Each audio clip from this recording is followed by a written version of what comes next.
Hi, Nicole here. Welcome to my nutrition kitchen, and today we are doing a let's cook, and we are going to be cooking fragrant fish cakes. I like this recipe because it's really easy and it's got heaps of flavour, and we are going to make a little bit of noise because I've got the food processor out, so there will be a little bit of a rattle going on in the background. So we'll get straight into it so we can knock this off nice and quickly. I've got a selection of fragrant herbs here. So I've got parsley, I've got Vietnamese mint, and I've got just plain mint. I'm not sure if it's peppermint or spearmint. I do have both in my garden, but I can never tell the difference. And then I don't have any spring onions, but I do have two different types of chives. So I've got a plain chive and I've got a garlic chive, just to add a bit of flavour. You can use whatever herbs you've got on either on hand, or in your garden, in your fridge. I don't like coriander, which is why I use the Vietnamese mint. But if you're a coriander fan, then this is actually a good recipe to pop that in. The fish I'm using today is trevally. It's good to choose a fish that's got a good strong flavour to it, because of the strong flavours from the herbs. So something like a trevally or a kahwai is quite good, and also they're good sustainable fish, so it's good to make those sustainable choices too where possible. We've got some ginger to go in, to grate in. I won't be grating mine because it's frozen. I find it best to keep my ginger in the freezer, otherwise it can go a bit mouldy. So mine won't be grated, it'll be more shaved. So we'll crack on and we'll start with doing up some herbs. Now these only need to be roughly sort of chopped up to start with, because everything is going to be going into the food processor. Oh, one day it would be really nice if this was smell-o-vision as well as just, you know, the video, because the smell from that Vietnamese mint when I crushed it up to tear it off, it just, oh wow. Really, really intense fresh flavour. Same with the mint. And that's why it's so nice in these fish cakes, is they, you know, end up with those lovely bright fresh flavours. So just a rough chop. And for the recipe, which I'll put a link so you can go and download a copy of it. It says for the in that it's a cup of herbs, but I'm only doing a half. So I've got 300 grams of fish, and you just want a rough measure. It's a little bit more, but hey, it'll just add a bit more fresh flavour. And we want if it was spring onion, yeah, you'd be chopping those up. You could use white part of it, green part of it, however you like. We want around about 2 tablespoons, or half that. It's a generous tablespoon for mine.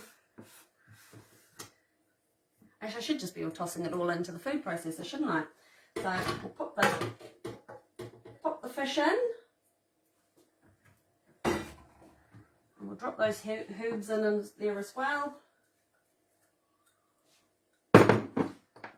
And now I'll try and shave off some ginger.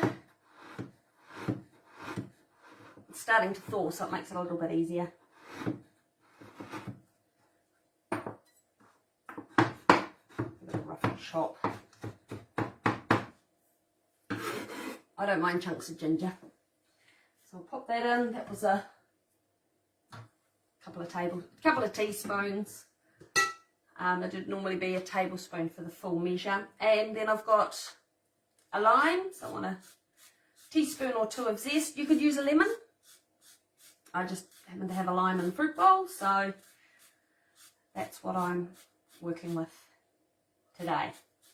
So that looks around about a teaspoon. And then you would use, for the full recipe, 2 egg whites. So I'm just going a single today, a half measure.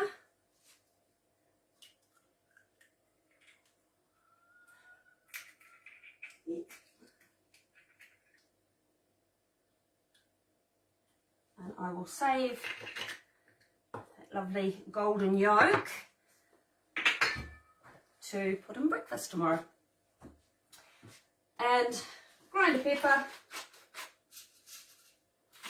another grind for luck, a pinch of salt, and now comes the noisy bit. Just a quick run in the food processor, just to grind that fish up a bit, mince it a little bit, and make sure all those herbs and everything's all stirred in.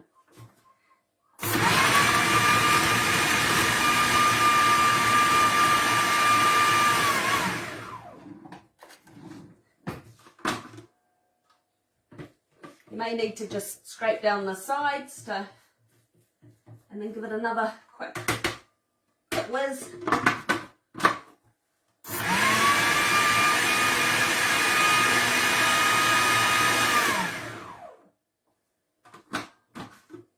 You don't want it too finely minced, but you do want it so that it's sort of all coming together and sticking together nicely. Now I'm only going to cook up one fish cake right now. Guess what I'm having for lunch? And I'll pop the rest of the mix into the fridge to save it for cooking up for dinner later. So I've actually remembered to put my pan on today. So it's coming up nice and hot. So we'll pop in some oil.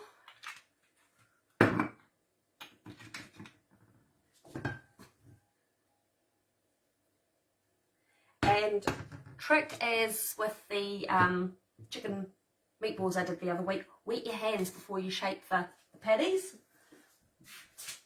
and that way it's not going to be, they're not going to stick quite so badly to your hands. And as you can see, it's just a nice, there's some texture to it, but it holds together really nicely. You don't need breadcrumbs, you don't need a lot to bind it. It should nicely bind itself, which it has. It's not a very big one. I think I need it slightly bigger. I think I might be hungry for lunch today. There we go. And then into your hot oil pan. And being fish, this does not take very long. It'll only need a minute or two each side, depending on how thick you've made your patties. Or if you could do balls. That's the great thing about this recipe. It's another one of those ones that you can do so many different things with. You can, have fish burgers. You could make fish balls. Do them up. Fish balls would be good for them dropping into the soup. And the fish patties, you can do burgers. You can just have it. I'll often do them and then serve it with rice and stir-fried veg. And tonight, if the weather stays nice, we might put the barbie on and cook these on the barbie. So it's really, really easy, the different things that you can do with these, and they do not take long to cook at all. So you just want to give them a minute or so, get a bit of colour on the bottom, flip it over, and it'll only need another minute or so on that side, and then it is done. So thank you for joining in today, and I'll post a picture of the burger I have for lunch with my fish patty in it. So there we go. Hopefully that's showing okay. A bit of golden colour on top, and oh, it smells so good. So yeah, thank you for watching along. I hope that gives you another really super quick, simple recipe to add to your repertoire. And let me know in the comments below if you give it a try and what herb variations and that sort of thing you're doing it. I'd love to hear from you. So we'll see you again soon. Thanks. Bye.